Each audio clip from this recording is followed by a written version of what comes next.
दिल्ली की रानी। एक थी रानी। क्योंकि राजा की मौत एक हादसे में हो गई थी, रानी को ही राज्य संभालना पड़ रहा था। रानी का नाम था रानी रश्मिवती। रानी ईमानदार थी और प्रजा की सेवा में लगी रहती थी।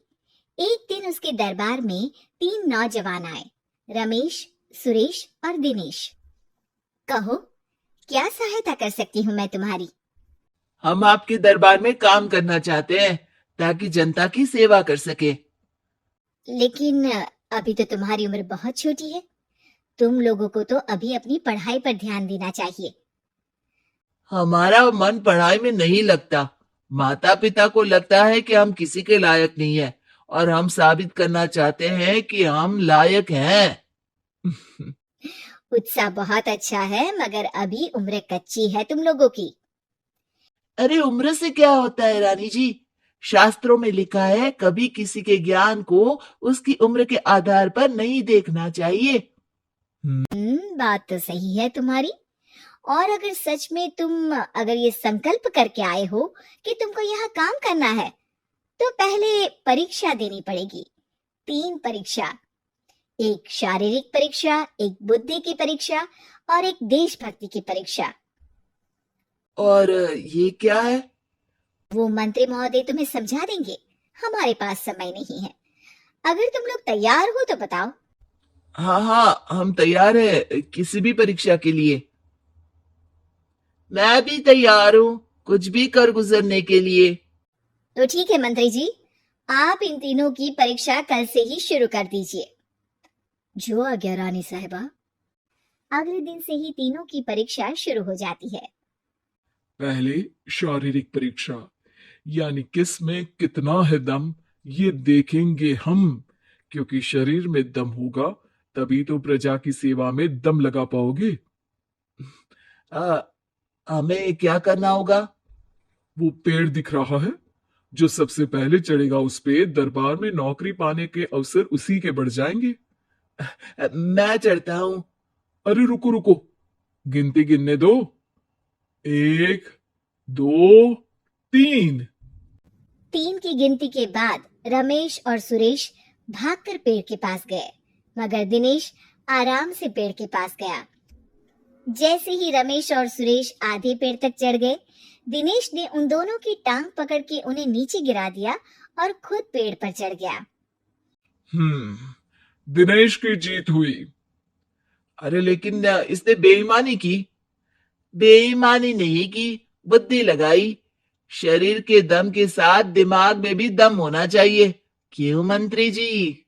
हाँ हाँ, बात तो तुम्हारी सही है, लेकिन बात अगर बुद्धि की है तो बुद्धि की असली परीक्षा हम कल लेंगे। शाम को जाकर मंत्री रानी को सब बता देते हैं। यानी दिनेश उन सब में ज्यादा होशियार है। जी रानी साहिबा। अगले दिन तीनों की बौद्धिक परीक्षा का समय होता है। आज हमें क्या करना है मंत्री जी? थोड़ा सब्र करो, कल जल्दबाजी में ही हारे थे तुम। सही कह रहे हैं मंत्री जी। अरे तू क्यों ज्यादा बोल रहा है? तू भी तो हारा था ना कल। ए दिनेश, ज्यादा होशियार मत बन। अरे अरे अरे, लड़ो मत। आज की परीक्षा पर ध्यान दो। आज की भौतिक परीक्षा में ये कुछ बोरे हैं, कुछ में नमक है और कुछ में रुई। जिसको जो ले जाना है उठा लो। देखते हैं कि कौन जल्दी से कोई भी एक बोरा नदी के उस पार लेकर जाता है। समय शुरू होता है अब। तीनों बोरों की तरफ बढ़ते हैं। सुरेश, नमक की बोरी भारी है, ले जाने में मुश्किल होगी। हाँ हाँ, सही कह रहा है, रुई हल्की है, हम दोनों रुई लेकर चलते हैं। अरे भाई, मैं तो नमक लेकर जाऊंगा। रमेश और सुरेश ये सोचकर हंसते हैं कि आज तो दिनेश हार ही जाएगा। दौड़ शुरू होती है। 1, 2, 3। तीनों नदी की तरफ भागते हैं। रुई में वजन कम होने के कारण रमेश और सुरेश आगे निकल जाते हैं और दिनेश थोड़ा पीछे। पर जैसे ही वो सब नदी में जाते हैं, दिनेश की बोरी का नमक गलने लगता है और वजन कम हो जाता है, जबकि रमेश और सुरेश की रुई में पानी भर जाता है और बोरी का वजन बढ़ जाता है। अरे ये इतनी भारी क्यों हो गई रमेश?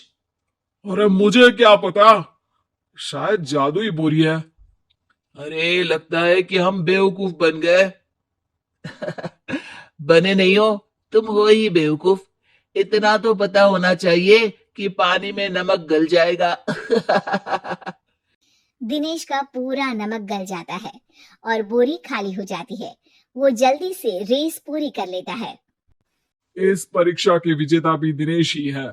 उसने दिमाग लगाकर दिखा दिया कि वो बौद्धिक परीक्षा में भी रमेश और सुरेश से आगे है। अब कल तुम्हारी देशभक्ति की परीक्षा होगी, जो स्वयं रानी मां लेंगी। रात को फिर मंत्री रानी के पास जाकर बता देते हैं कि आज की परीक्षा में कैसे दिनेश ने अक्लमंदी दिखाई और बौद्धिक परीक्षा में भी उसी की जीत हुई। अरे वाह, दिनेश तो हमारे बहुत काम आ सकता है। हम उत्साहित हैं कल की परीक्षा के लिए। वो तो ठीक है रानी साहिबा, लेकिन हमने सुना है कि पड़ोसी राज्य का राजा आकाशदीप हमारे राज्य की सीमा में घुसपैठ कर रहा है। ये तो चिंता की बात है। हमें जल्द ही कुछ करना चाहिए। अगले दिन रमेश, सुरेश और दिनेश अपनी आखिरी देशभक्ति की परीक्षा के लिए दरबार में आते हैं। प्रणाम रानी साहिबा। नमस्कार रानी जी।